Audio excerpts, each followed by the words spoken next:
I'm Al McFarlane. Welcome to Conversations with Al McFarlane. Glad to be here and glad to have you along. Hope you had a great weekend and having a wonderful, productive, fruitful Monday. I was over on West Broadway for a few minutes this morning with the grand opening of the new West Broadway U.S. Bank.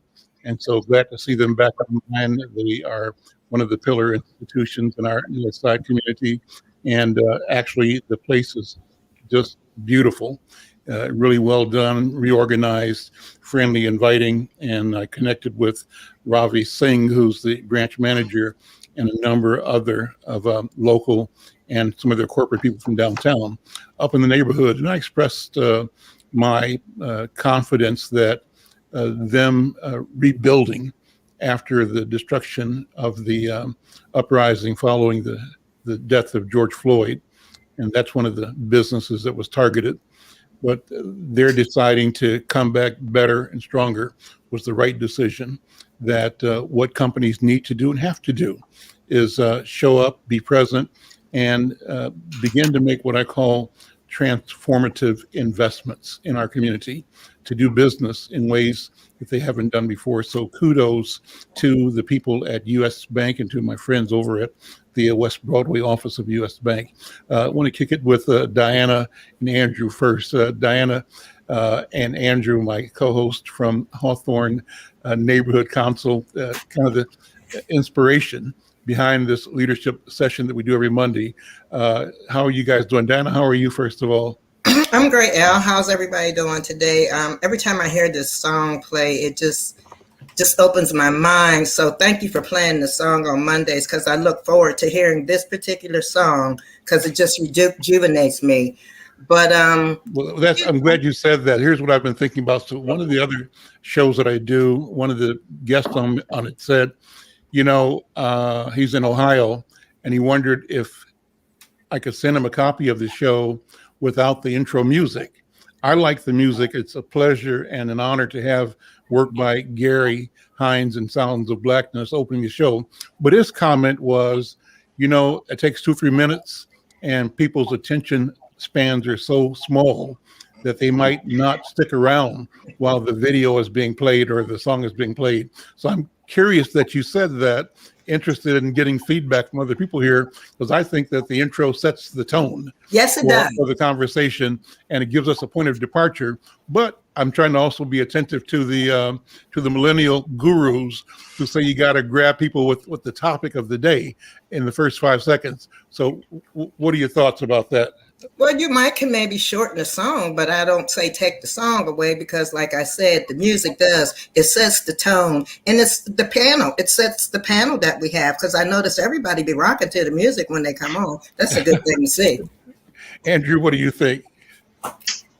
Hey, Al, good to see you and good to see everyone. Happy afternoon. You know what? I agree with Diana. I think it puts us in a place. It gives us a kind of a centering as to where we are, and reflection that all we say in this conversation is built on foundations of things that have happened before us, and allows us to make sure that we keep those things in the back of our mind as we have the discussions we have.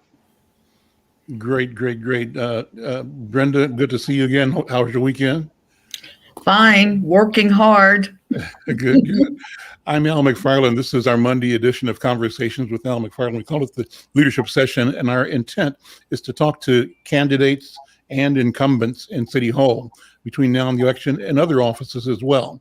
But the purpose is to create ongoing, what I call robust conversation, a chance for candidates to argue their viewpoint, their vision, the reason they want to serve you, for incumbents like Jeremiah Ellison, who is here representing Fifth Ward, to tell what they've done and why they want to be reelected, and to have you, our listeners, locally and nationally, weigh in on important conversations. I was thinking today that what we're doing at one level is making the local global. Meaning we're looking at stuff happening in neighborhoods here in South Minneapolis and North Minneapolis, but our approach to this conversation has implications for communities all over the world. So it makes sense that this conversation is being carried on Black Press USA, because neighborhoods like ours are dealing with issues like we deal with every day. And this is about sharing. How do we build community and not live isolated, but rather engaged and connected lives? So let me begin by thanking Jeremiah Ellison and Mickey Moore, who's a candidate for 8th Ward in South Minneapolis, for being here. Others may join us. I'm going to start with you, Jeremiah. As always, our commitment is to have candidates who show up to take a few minutes to tell people about their vision, their candidacy, and why you're looking for votes to re-elect yourself to that office in November. Yeah, absolutely, Al. It's great to be back on your show. I always love joining you and appreciate the work that you do. It's really important. And so thanks to all you guys.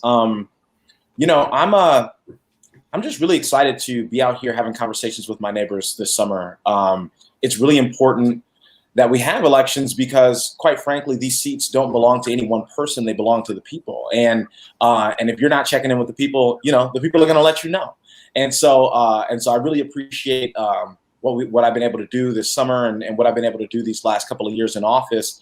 I was able to present a proclamation at the Northside Summer Games at North Commons the other day. It was a huge event, and I'm excited to see them continue to build that program over the course of the next 20 days. During my time in office, I've really tried to focus on issues related to housing and economic development, and I think we've done some really creative and innovative work on that front.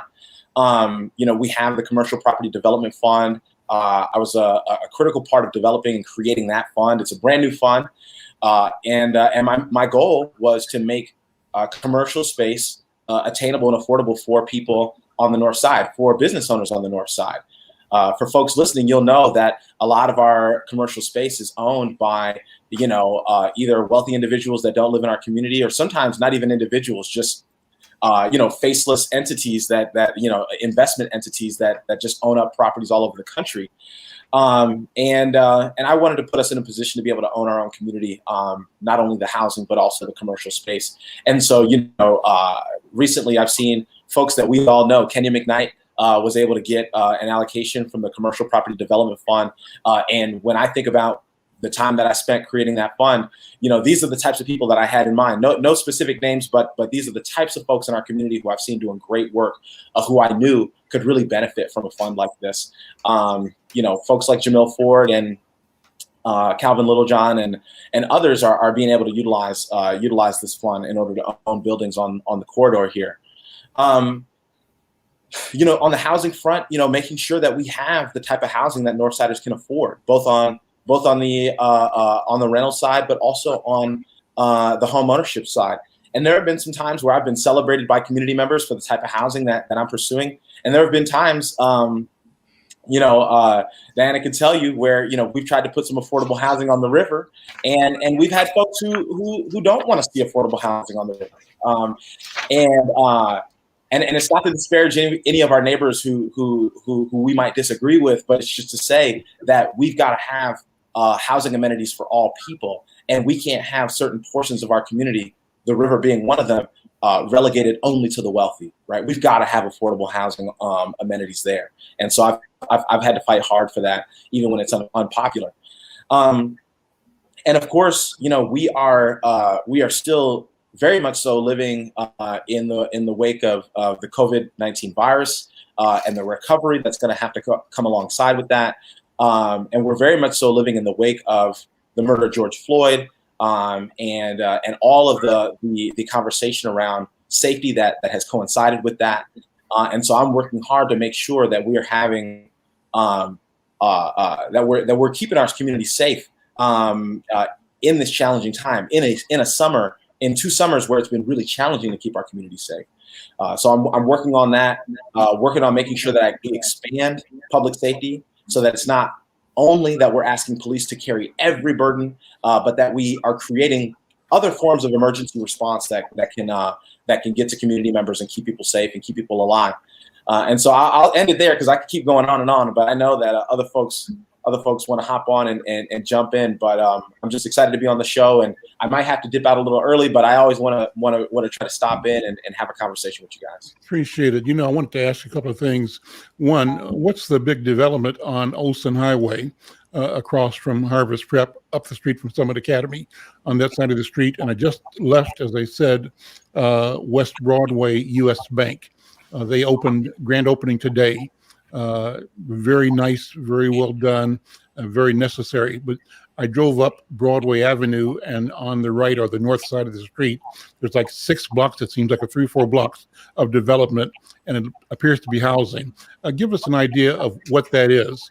Both of these are housing things. And what else do you see happening in housing? You mentioned the problem of the project on the river. What's the status of that? Where does that stand? So the project on the the project on the river, as far as I know, it's proceeding forward. There's a mix of affordability there.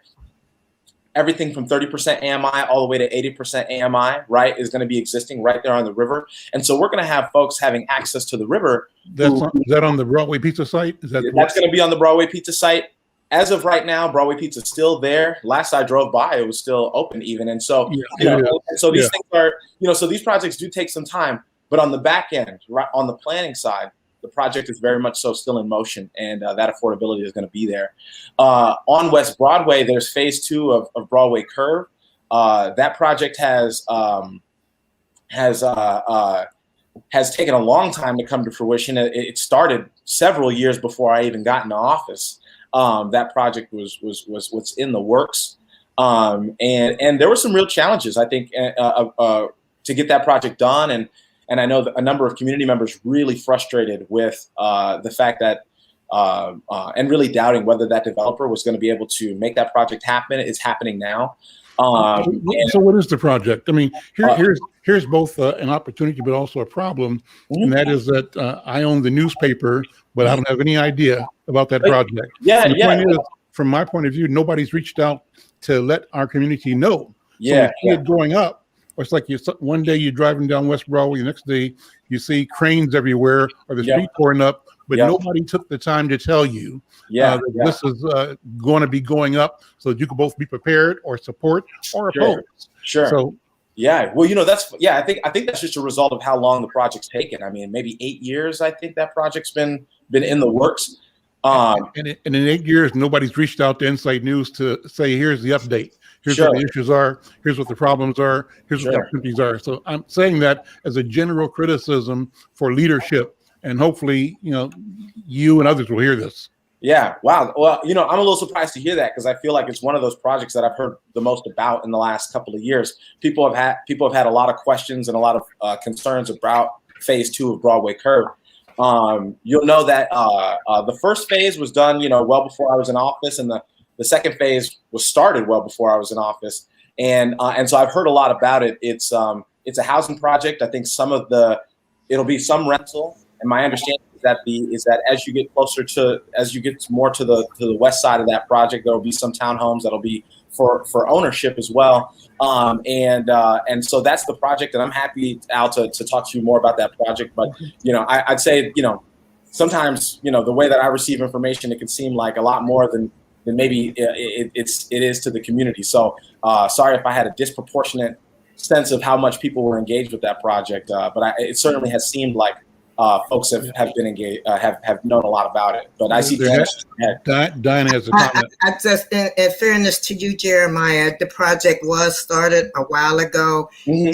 I first heard about this project when I was on the West Broadway board, but it kind of hush and went away. You didn't hear anything. And like you said, nobody really reached out. So in fairness to you, Jeremiah, you're absolutely right. The project, it was about 10 years ago, this project really started. Okay. And I'm happy to give an update on this project, and maybe even a little bit of a chronicle, because I know that I've had to get several updates. And I'll be honest, and if the developer probably won't want to hear me talking about this, but there have been several moments along the years where folks have said, this project should go back out for bid, and it's something that I considered. And I know that a lot of other folks urged me. They said, no, this project's almost there. We're going to break ground any moment. And so this was one of those projects where you come into office, and and the project is a little bit older than you, and so you kind of have to figure out, okay, what's the cost benefit here? Am I going to be restarting the 10-year clock if I put this thing back out for bid, or am I giving this person too much time? It's sort of one of those things that you have to balance. Who's the developer? The Sherman and Associates is the developer. Okay. What I think is funny, you asked about the Olsen Highway development, which stands, I think, in stark contrast to the Broadway Curve development. It's a development that has existed within my term, right? Mm-hmm. And so the inception of the project started early in my term, and now you're seeing them break ground and you're seeing them build right there on the site. That project is actually a really exciting one for me because the townhomes, the Olsen townhomes that sit behind that development right now, those townhomes are so old, and they were built at a time when developers in the city didn't necessarily know how to build on top of infirm soils, and the soils there are infirm, right, back in that area. So what you've had those townhomes over the last 30 years sinking into the ground, having to be either cranked up or renovated, having water issues, having flooding issues in the basements, and all the while they're sinking. The development that you see on the corner there is going to replace those townhomes, but very much so that the townhome residents were involved in that development. So the new units are going to be are going to have the same square footage of the townhomes that you've seen. A lot of the folks who have lived in those townhomes have lived there for decades. They've aged in place, and so they have some of them are excited to no longer have stairs that they have to go up and down. Some of them have not been able to utilize their basements, and so by having the same amount of square footage in their new units, it actually feels in real time like they're getting more space because they haven't even been using their basements, which are factored into their overall square footage. If they have mobility issues, they'll now have an elevator and other things that they can utilize to get around. And so and I think that this is the most important thing, and I don't know how we bottle this and package it towards other redevelopments, but the people who are living in those townhomes didn't have to move while that new housing was being built. And that has been a major issue when it comes to redevelopments. You want to give people dignified housing. You want to make sure that people have a place to stay. But so often, redeveloping someone's old housing requires that they move for an indefinite amount of time, right? While the developer figures out all the nuts and bolts, right? So here we had an opportunity to build the new housing right next door to the old housing so that the people could continue living in their townhomes. And when the new housing is up, they can just move right across the street. Nobody was displaced. Nobody had the inconvenience of having to find somewhere new to live for 2, 3, 5 years. At that point, the likelihood of people coming back to the housing that's been developed for them is really low. And so we actually really got, I think, really lucky with that project. And I think that when we're able to clear the townhomes, I think there's going to be a lot of potential for even further housing to be built. Home ownership opportunities, or more housing to be built along that corridor that could really serve the neighbors, and nobody had to be displaced in the process. That's a big deal. And so how many units are being built right now, and how many units are going to be displaced when the old townhouses come down? You know what? I got to admit that I don't know that information right off the top of my head. No problem. But I can get you that information, and I'd love to do. Maybe we can work together to talk about both specific projects, but also the number of units that have gone up in the north side, the number of affordable units. I'd love to do that. I'd love to do a separate program with the developers where they come on and talk about their vision and maybe some community stakeholders, so people can say what they are expecting and are looking for, and what accountability looks like, et cetera. Finally, Jeremiah, was the last question. What about light rail? I understand that right now the discussion is that the Bottineau line that was going to come through Worth Park is likely to come down West Broadway. Can you give us an update on light rail in North Minneapolis? Absolutely. I mean, I think those projects are very much so. That discussion is very much so in the works right now.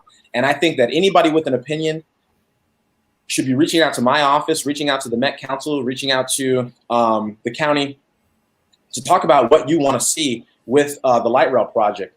We ran into an issue with the private rail company where, we reached an impasse. We weren't going to be able to use their right of way in order to build a rail line.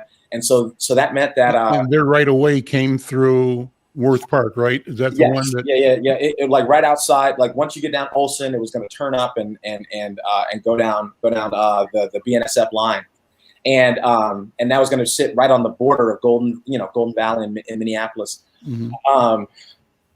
I think that there's always, once you get a project that far into the making, and then you pull the plug on that project, again, this is one of those things that, again, started well before my time in office, but since I've been in office, I've been very involved with these discussions.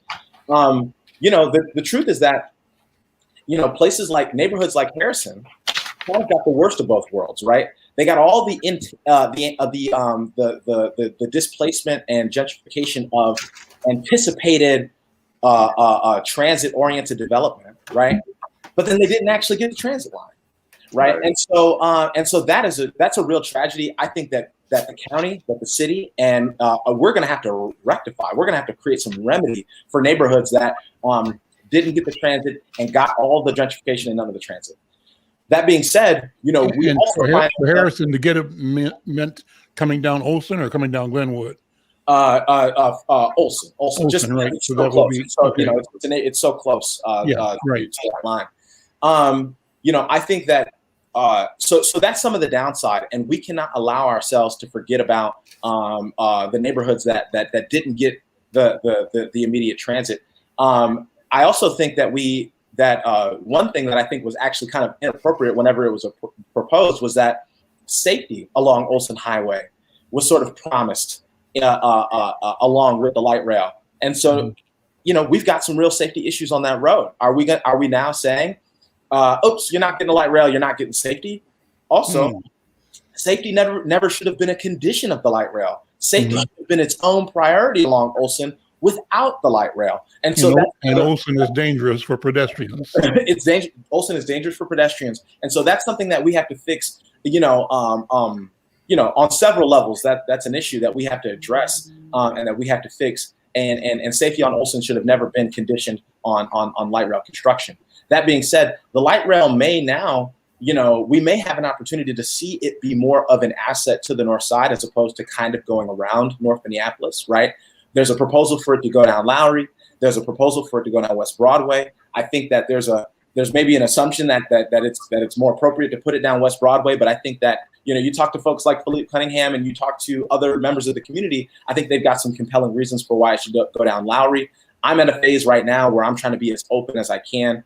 I don't want to be biased and say put it down West Broadway because that's my ward, but I want to be as open to the facts as possible. But if your constituents say yep, they want it on West Broadway, that's what you're going to say, right?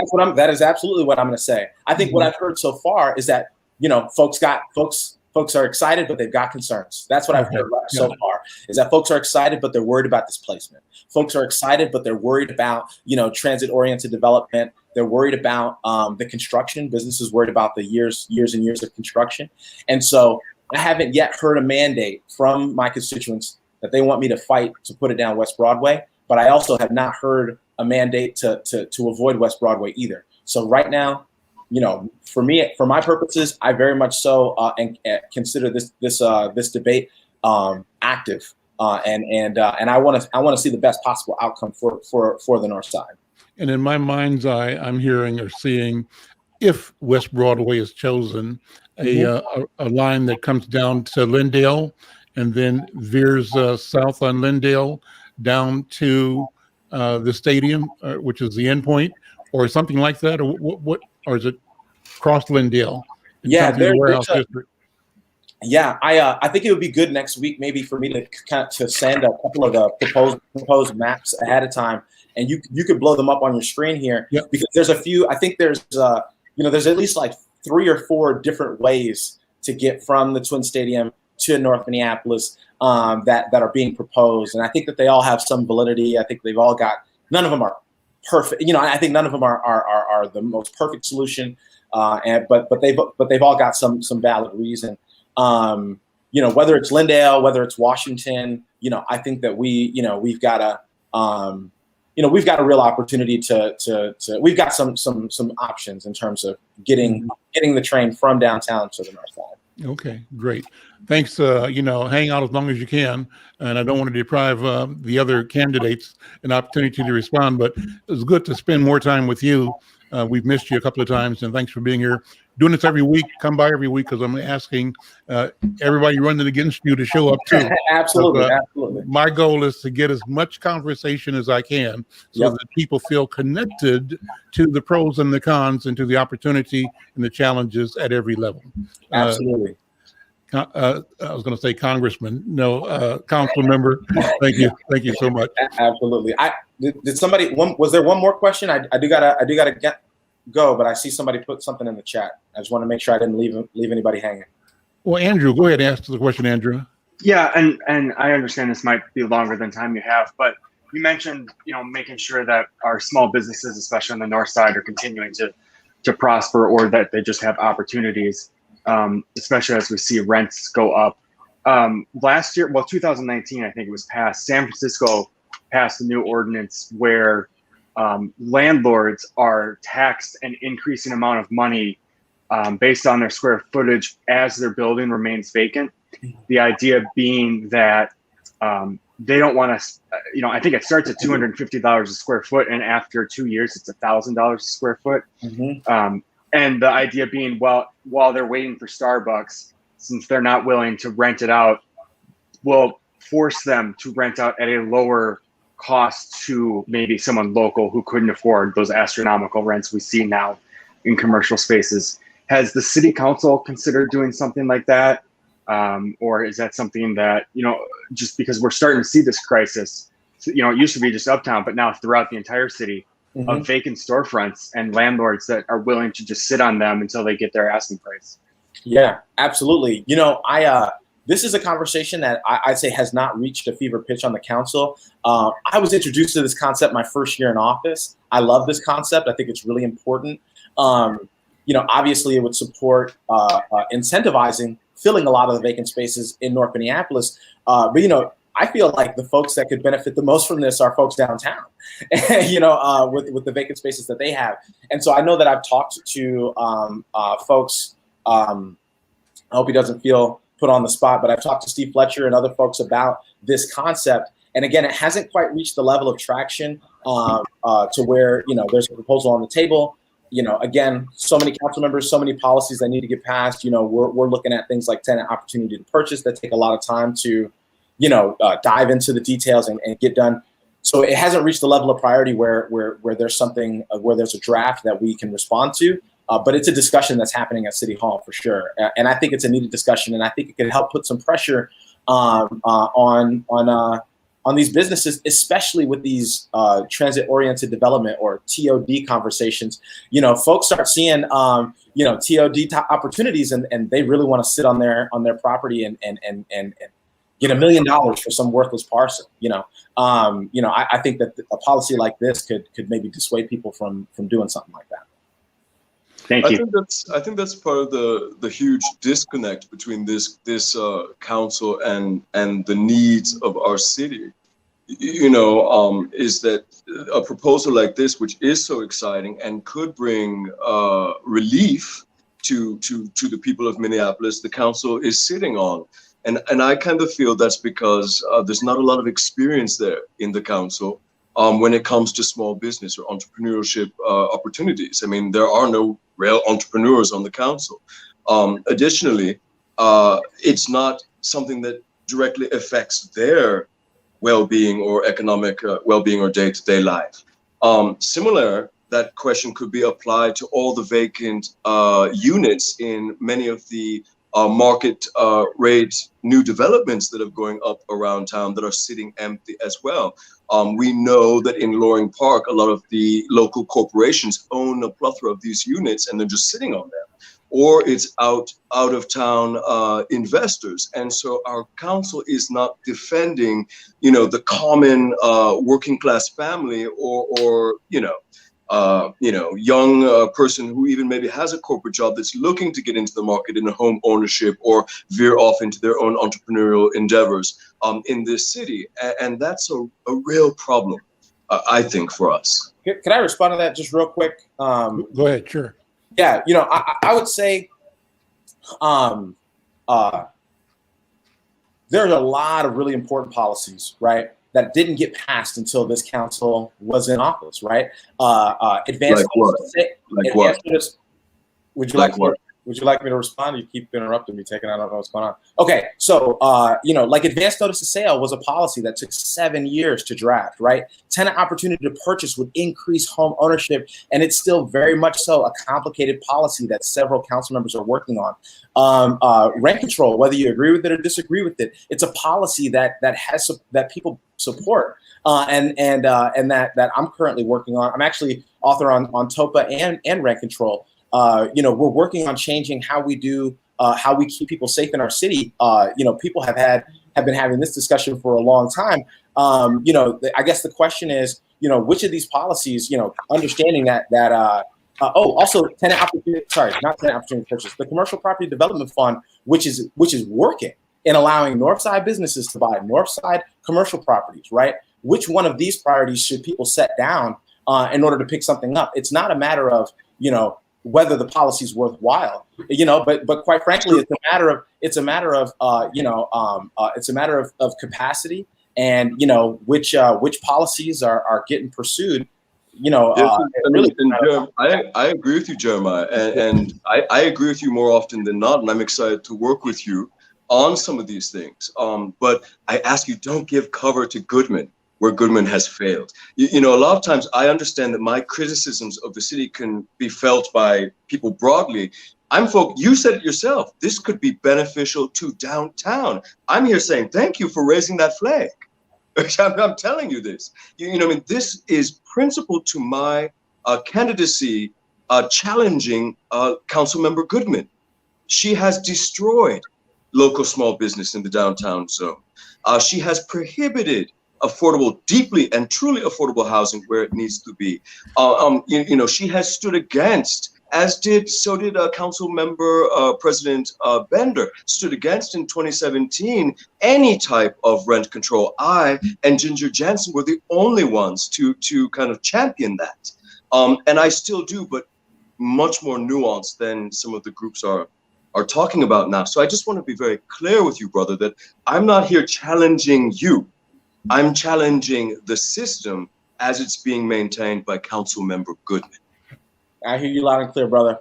I gotta go. But I really appreciate you guys having me on. And again, I'm gonna make it a priority to hop on every week with you, Al. If I miss you, it's only because something critical came up. But either way, you're gonna see me more often than not. Perfect. Let me bring in Mickey. You've been quiet, but I know you got a lot to say. And you and Tekken are here. Thank you both for being here. Tekken, thank you for flagging the things that you think need to be flagged. And I thank you for being specific. I think it's appropriate that you call out the council president and the incumbent. And I think that's the kind of conversation we have to have. That's principled. It's more principled because you are saying exactly, what you see as a problem, and you're not spinning it with nuance. You're being precise and to the point. And I appreciate that. Before Mickey comes in, part of that is because I live this daily experience close to the streets, to the sidewalks of the city of Minneapolis, specifically here downtown. And in that, I kind of stand alone in terms of my daily lived experience when it comes to these particular topics, right? Mickey, jump in. First of all, if there's a passionate item that you want to talk about as a candidate, a driving issue, and weigh in on the conversation, I appreciate Councilmember Ellison's recapitulation of the things that he believes he's done and delivered. And like I said, some of the things I'm the newspaper and I didn't know. And part of the problem is a failure of developers and doers to be intentional in ensuring that our community is aware and engaged and apprised, right?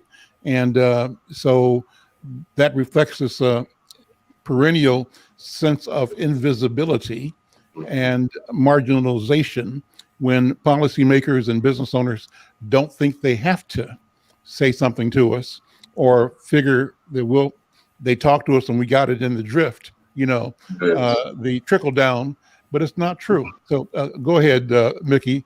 Good afternoon. First of all, thank you for being here. Well, thanks for having me, Al. I love coming on, and let me just get my 2 cents in on the opening of the show.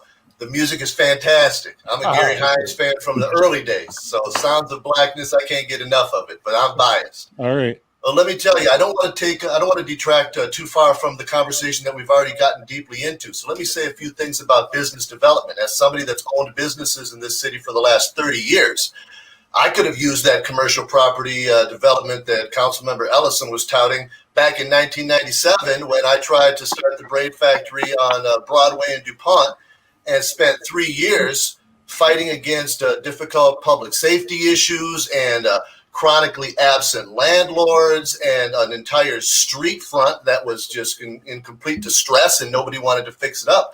I tried for almost 3 years by myself as a singular business to change the entire street. And I got no cooperation and no help. And ultimately it was kind of a failed experiment. I just couldn't continue down that road without any support, without any additional resources that it would take from a city, from a county, from the state, from some program, from some foundation, from some organization, from some nonprofit to supplement the good idea that I already had of putting in a solid, winning, viable business into a location, a business that would still be there today, thriving, providing jobs, providing economic opportunities, providing service for the people that need it. If only I had a partner in the city that was willing to just do that little bit to help us out. So I think that there's opportunity there.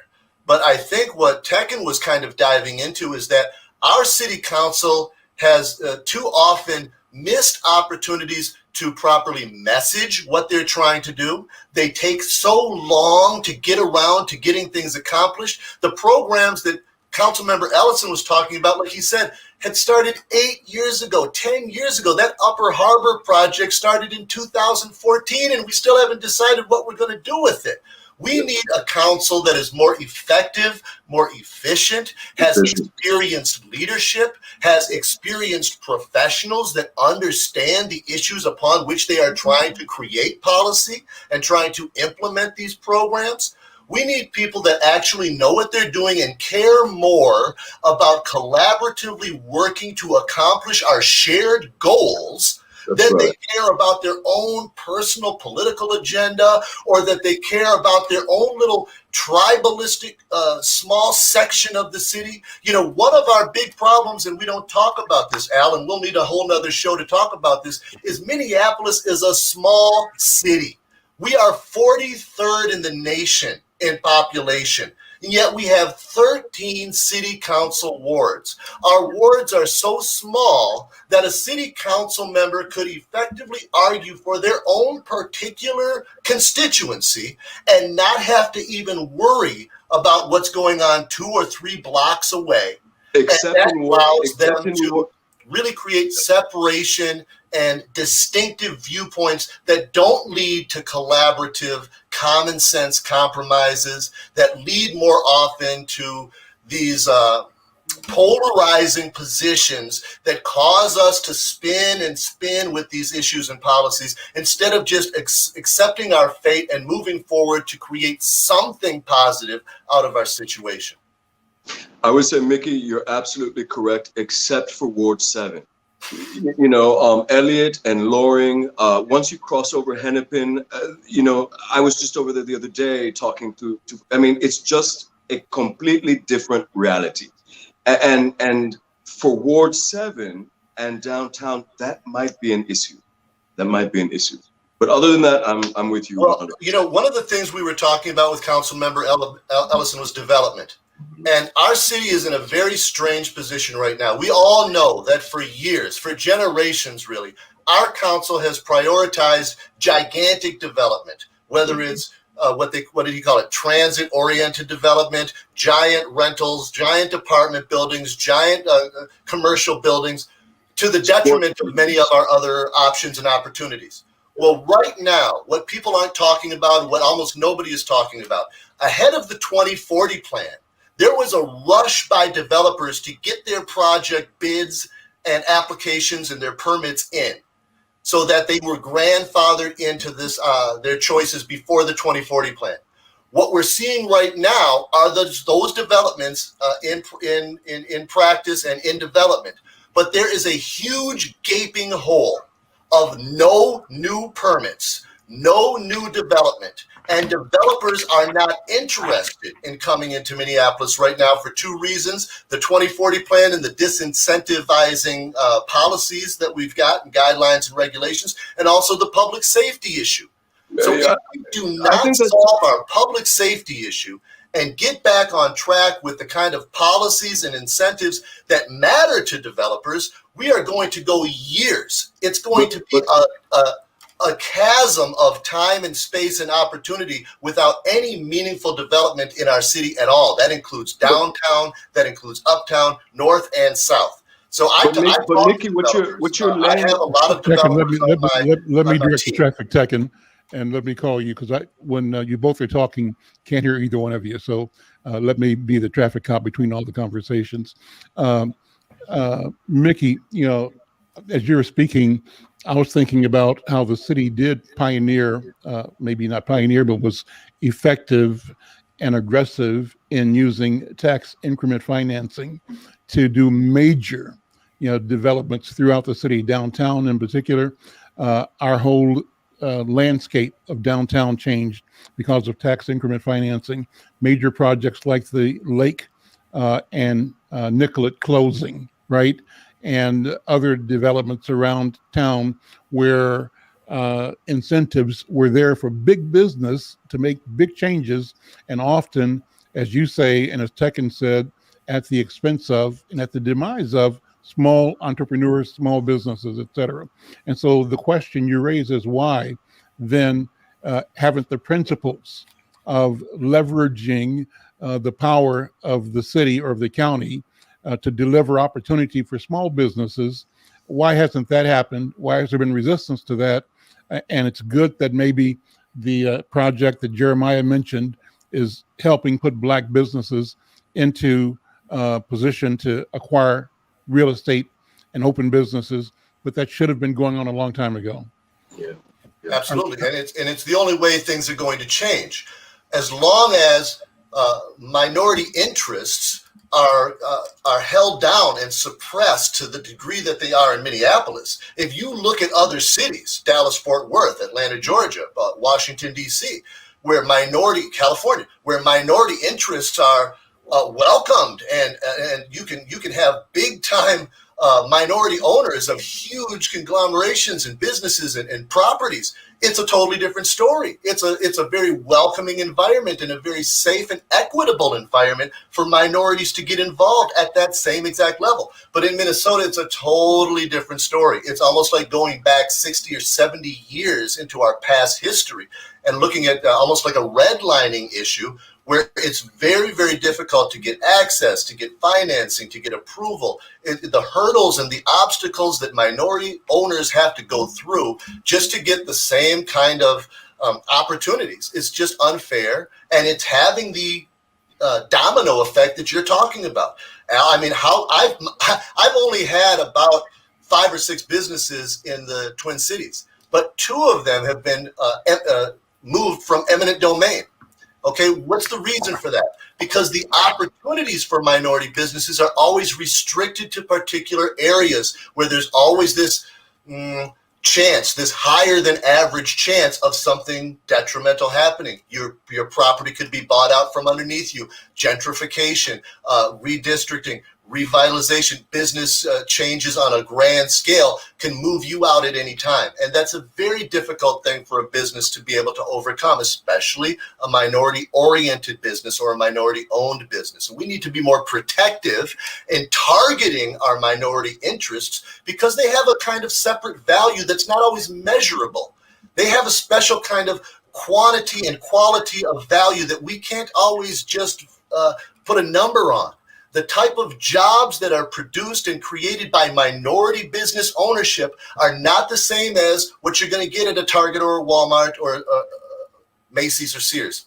I don't know. Maybe Macy's and Sears are out of business already. I don't know. But the point is, when we have immigrant-owned and minority-owned businesses, the people who are getting the gainful employment and the economic impact from those businesses are our hardest to employ and our hardest to prosper demographics. And so we need to pay special attention to those groups and really target those groups with the kind of incentives that we have always in our city, we have always reserved for the highest end earners and the biggest developers and the deepest pockets.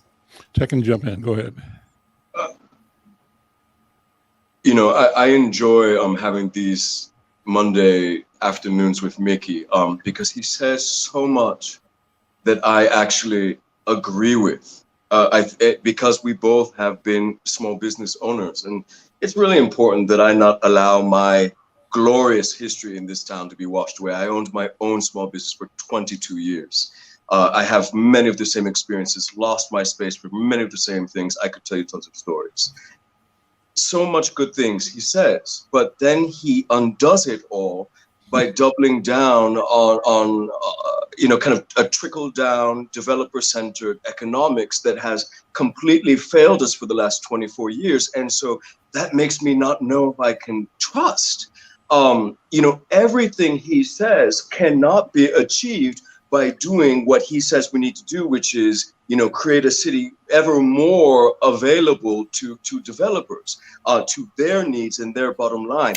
Part of what I say is that, and this is a real crude thing to say, but, as a city, I'm tired of being the cheapest horse sold to the John with the least amount of cash.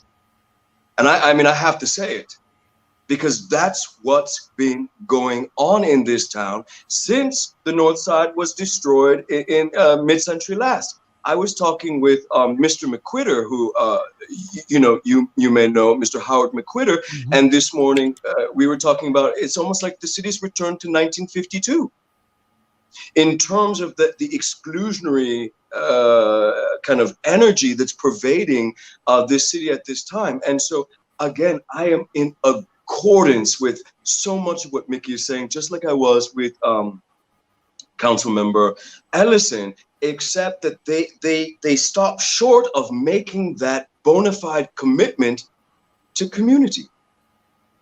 And that's the difference for me. I am not afraid of our community. My residence nor my legacy here is undisputed. I'm a member of us. And that's the difference that I bring in tandem with all of the knowledge that I see. We've been doing things wrong, and that's put us where we are. And so it's easy just to connect those few dots and get our community holistically back on track, or for the first time on track. I imagine, Mickey, you don't agree with how he's described you. No, I didn't quite understand. I'm saying that our city has this history of prioritizing big developers. Absolutely. To the exclusion and the detriment of small businesses, especially minority-owned businesses, and that has to flip. We need to flip those priorities. We need to start targeting small businesses and prioritizing the needs and issues of small businesses and stop worrying about the richest of the rich developers. They always find a way to make hay.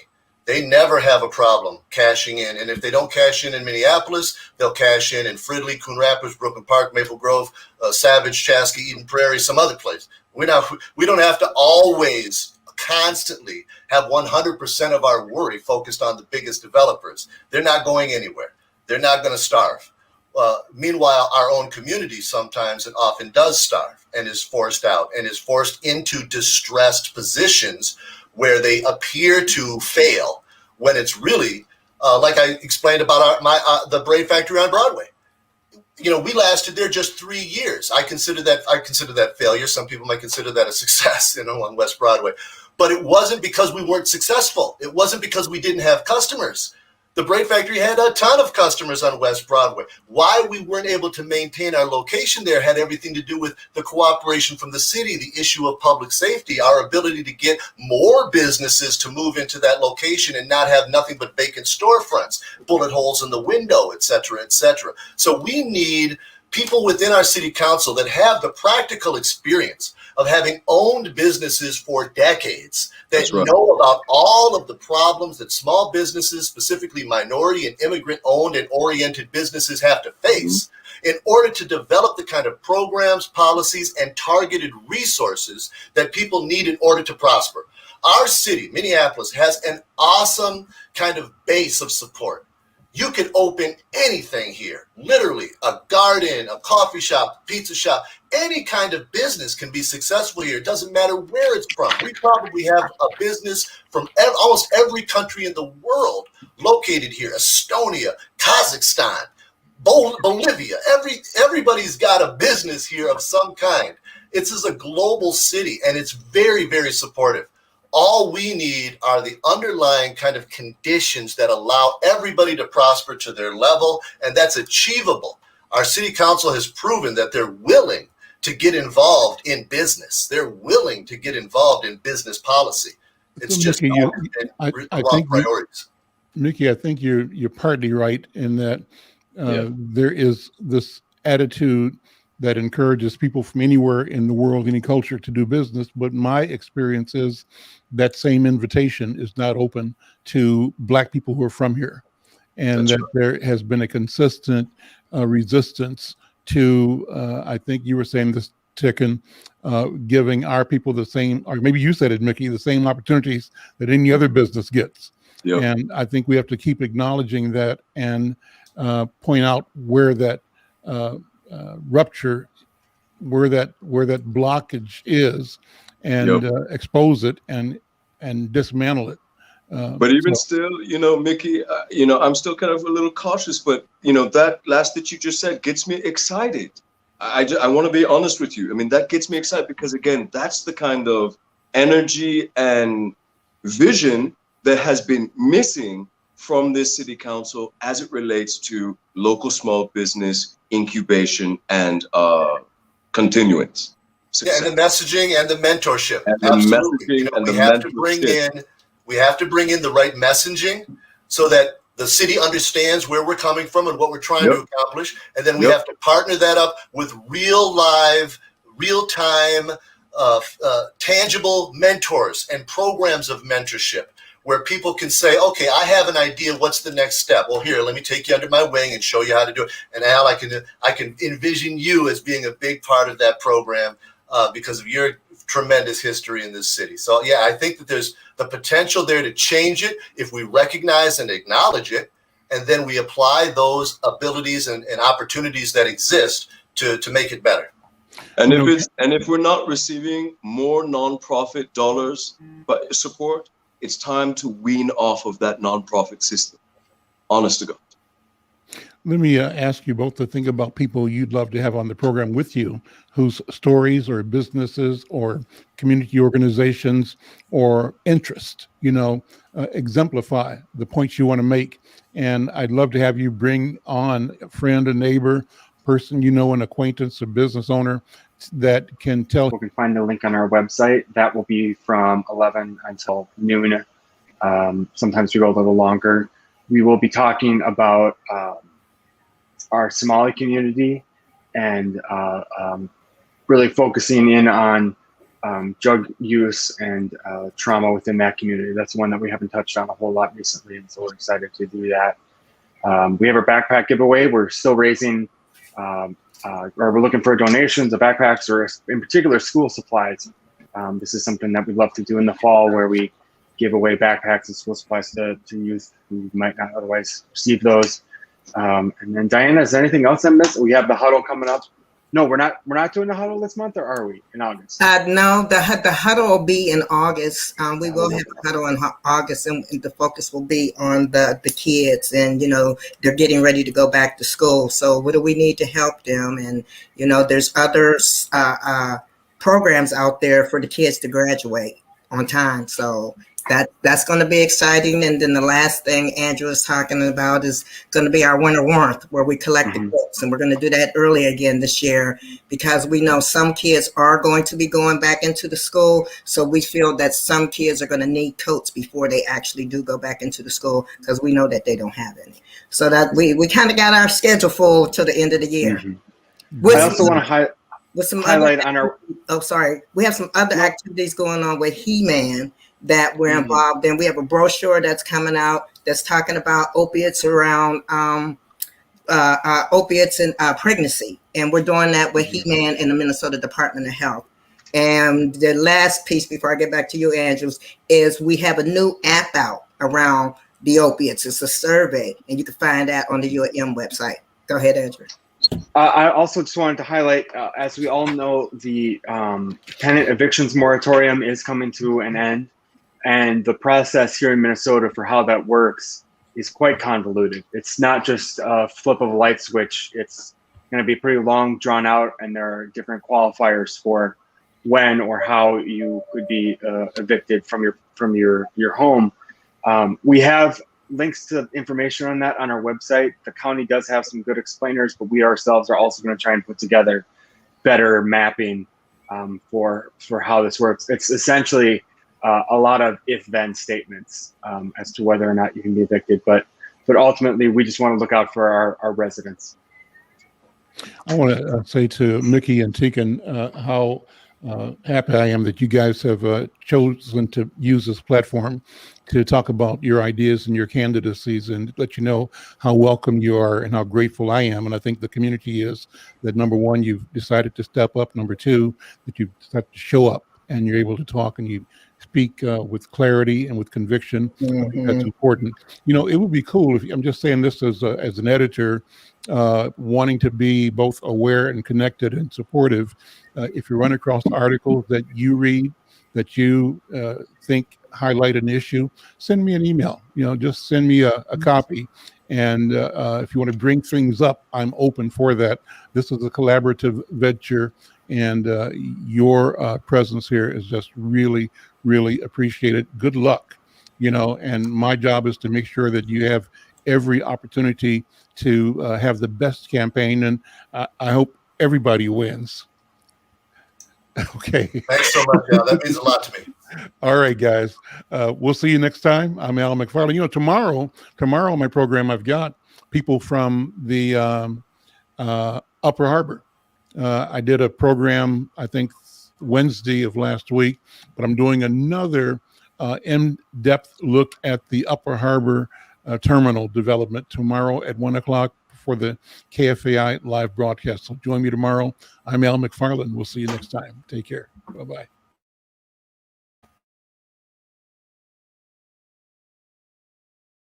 Oh, Queen Justice, where are you?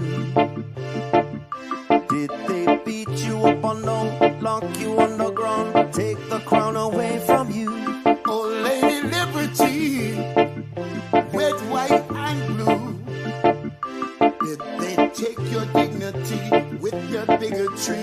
Teach you that you're born to lose? Free or guilty, it's gonna get filthy. Better believe, roll up your sleeves. It's gonna get rough, it's gonna be tough. We all agree, we've had enough. We've had enough of all the rules you break. We've had enough of all the money you make. We've had enough, no more life at stake. We've had enough, this is a proclamation. It's been 400 years and we're 400 late. Together we stand from state to state. Going back in time won't make America great. We need justice now, people won't wait. Action, no more distraction. Every step we take, we gain traction. If it can happen to one, it can happen to all. United we stand, divided we fall. Free or guilty, it's gonna get filthy. Better believe, roll up his sleeves. It's gonna get rough, it's gonna be tough. We all agree, we've had enough. We've had enough of all the rules you were breaking. We had enough of all the money you were making. We had enough. No more life gets taken. We had enough. This is the proclamation. Free or guilty, it's gonna get filthy. You better believe, just roll up your sleeves. It's gonna get rough, it's gonna be tough. We all agree, we've had enough. We've had enough of all the rules you're breaking. We've had enough all the money you're making. We've had enough. No more life gets taken. We've had enough. This is the proclamation. We've had enough. Trayvon Martin and Tommy Rice. We've had enough. Michael Brown and Eric gonna pay the price. We've had enough. Philando, Breonna, George Floyd. What? We've had enough. So many gone. How can we fill the void? How can we fill? We've had enough. John Crawford, I know you've heard. We've had enough. Sandra Bland, come on and take a stand. We've had enough. Sean Bell, what the hell? We've had enough. Freddie Gray, did you hear what I said? We've had enough. This is a proclamation.